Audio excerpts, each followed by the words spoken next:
This is Optimal Living Daily, episode 659, How to Change Every Part of Your Life with Tiny Habits by Kalen Bruce of MoneyMiniBlog.com, and I'm Justin Malik. Welcome back or welcome for the first time if you're new here. This is where I simply narrate blogs for you, usually, sometimes books, all with permission from the authors. And before we get to today's post, I'm doing a book drawing at midnight tonight for someone random on my weekly newsletter mailing list. So if you want to be entered for free, make sure you join at oldpodcast.com. By the way, if you joined a long time ago and you're not getting my emails, or really if you're not opening them, you will automatically be unsubscribed. So make sure you're getting those emails and opening them up if you want to be in the raffles. But again, if you're not on it yet, make sure you're on the mailing list at oldpodcast.com. For now, let's hear another post and continue optimizing your life. How to Change Every Part of Your Life with Tiny Habits by Kalen Bruce of MoneyMiniBlog.com. I've always promoted the idea of starting small when creating new habits. We all know that we can't start a new workout routine by running 10 miles a day. That's obvious. But even if you aren't starting that big, you may be starting too big. It's usually not starting way too big that messes us up. It's starting just a little bigger than we should have. Just big enough to stop the habit after a few days, weeks, or months. This is where tiny habits come in. BJ Fogg, PhD, has started a habit revolution with tiny habits, and people are accomplishing amazing things by implementing them. I'm going to show you how they work and how you can start implementing tiny habits today. Right now, actually. How habits work. You acquire habits through repetition. There was a myth that it takes 21 days to form a new habit, which is probably true for some habits, but there wasn't much science to back that claim up. And my personal experience shows that not to be true. Studies now show that it takes closer to 2 months. That's not the point here though, because this is going to be so easy, you shouldn't have a problem doing it. However, since it is so easy, you'll be able to do it for well over 2 months, even as you increase the habit. What's important is that you know you need to consistently, daily, repeat a new habit for it to stick. But this isn't as easy as it sounds. The first day usually goes well, and maybe the second. Possibly the entire week while you're still motivated by the newness of the habit. But how long does it last if you start too big? Not long, unless you're extremely self-disciplined, but even then, there's no reason to make it so hard on yourself. You risk losing the habit. Habits are not created out of motivation. Motivation is always temporary. We're looking for a way to do our habits whether we are motivated or not.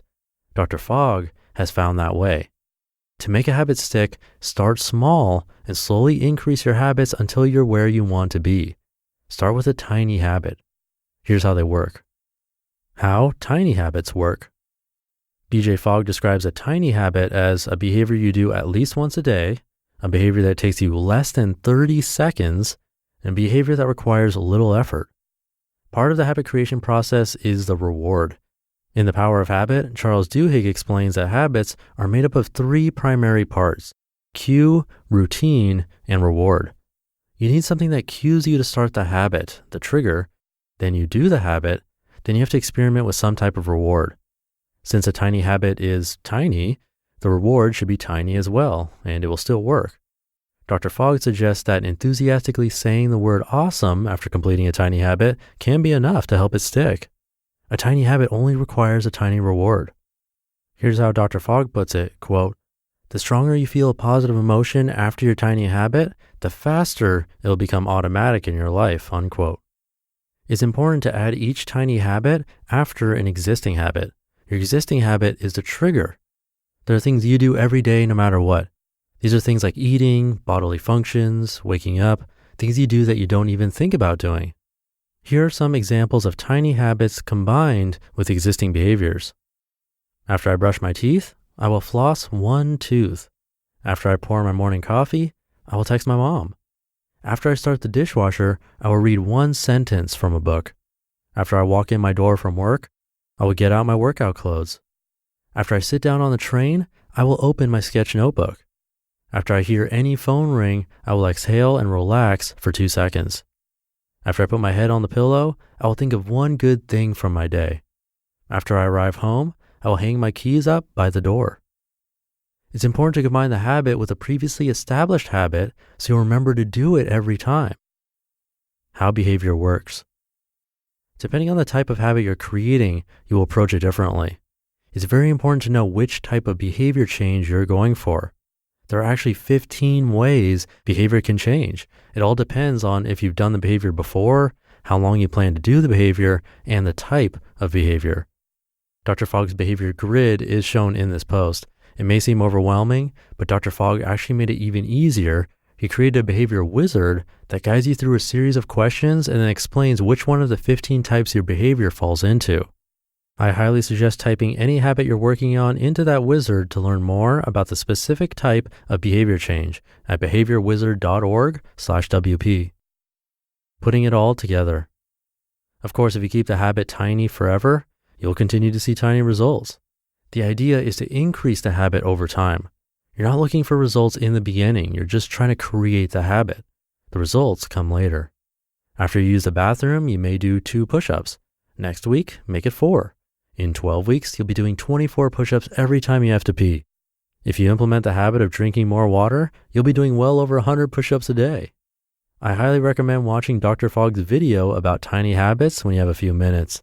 They really can change your life, and you can use them in every area. You just listened to the post titled How to Change Every Part of Your Life with Tiny Habits by Kalen Bruce of MoneyMiniBlog.com. In that video he mentioned at the end, the TEDx talk, that's one my brother from Optimal Health Daily recommends frequently, so frequently that I shared it in my weekly newsletter a long time ago. So if you've been part of that for a while or been listening to Optimal Health Daily, you might have already watched it. And by the way, if you are part of that mailing list, you'll be entered to win a book tonight at midnight. And if you're not on it, you can join now to be entered. It's totally free. Just come by oldpodcast.com. And make sure you're getting the emails and opening them up, otherwise you'll be unsubscribed automatically. And that should do it for today. Happy Saturday. Hope you're having a great weekend, and I'll see you tomorrow, where your optimal life awaits. Hey, this is Dan from the Optimal Finance Daily podcast, which is a lot like this show, except more focused on personal finance. Justin handpicks the best posts he can find from blogs and authors like Ramit Sethi, Mr. Money Mustache, and more, and I read them to you 5 days a week. So if you enjoy this podcast, come on over and subscribe to Optimal Finance Daily too. And together, we'll optimize your financial life. You've been listening to Optimal Living Daily. Be sure to hit the subscribe button to stay up to date on each new episode, and head to oldpodcast.com, that's OLDpodcast.com, for a free gift as well as more actionable tips and resources to help you maximize your potential. Thanks for joining us, and remember, your optimal life awaits.